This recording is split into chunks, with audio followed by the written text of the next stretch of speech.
O Supremo Tribunal Federal retomou o julgamento sobre a prisão após a condenação em segunda instância. O placar está em 4-3 a favor da prisão. Na noite de ontem, o julgamento foi suspenso com um placar de 3-1, favorável à possibilidade de prisão após condenação em segunda instância. Hoje, a sessão foi retomada com um dos votos mais esperados, o da ministra Rosa Weber. Nos últimos julgamentos, que tratavam de casos específicos, ela se posicionou a favor da prisão, mas sempre deixando claro que, no mérito, ela era contrária e só votava daquela forma para obedecer à jurisprudência do Supremo Tribunal Federal. Como este julgamento é de mérito, ela votou contra a execução da pena antecipada.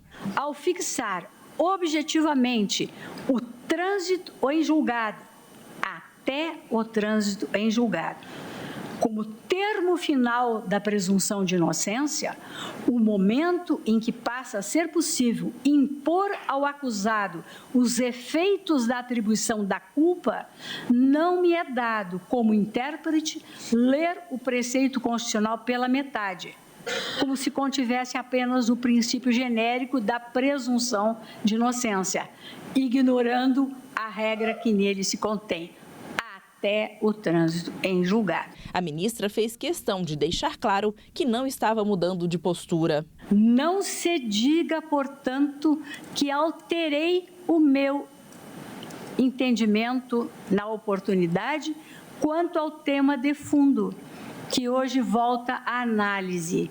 Minha leitura constitucional sempre foi e continua a ser exatamente a mesma. O segundo a votar foi o ministro Luiz Fux, que foi favorável à prisão após condenação em segunda instância. Ele citou casos famosos, como o de Isabela Nardoni e do juiz Nicolau dos Santos Neto, para defender a execução antecipada da pena. Essa regra, no meu modo de ver, ela não resiste à realidade prática. E, na verdade, o direito não pode viver apartado da realidade. Será que é essa a justiça que se espera de um tribunal? Vamos contemplar essas situações e só depois do trânsito julgado iniciarmos a execução da pena? Sem citar o ministro da Justiça, Sérgio Moro, o magistrado fez referência às mensagens supostamente trocadas entre Moro, quando ainda era juiz, e o procurador Deltan Dallagnol. Os diálogos foram vazados recentemente e mostram Dallagnol falando sobre um encontro com Fux. O procurador relata que o ministro teria dito que a equipe da Operação Lava Jato poderia contar com ele. Então Moro responde: "Em Fux we trust", o que quer dizer "em Fux nós confiamos". Não é ruim ouvir na corte we trust, não é ruim não, é bom. Isso significa dizer que a sociedade tem confiança no Supremo. Se há um valor social em jogo, se há uma razão pública, o judiciário deve contas à sociedade.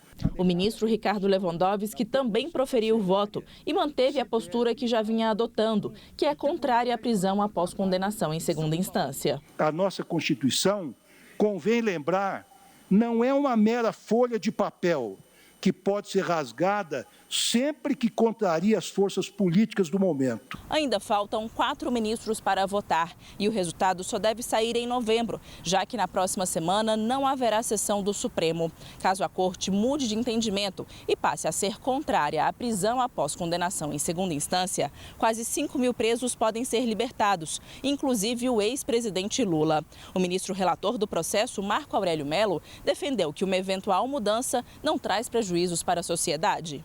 Não, de forma alguma, porque quando se respeita a Constituição Federal, se avança. E nada impede que, num caso concreto, seja implementada a prisão preventiva, ante a periculosidade, ante a tentativa de embaralhar a instrução. Vamos marchar com segurança.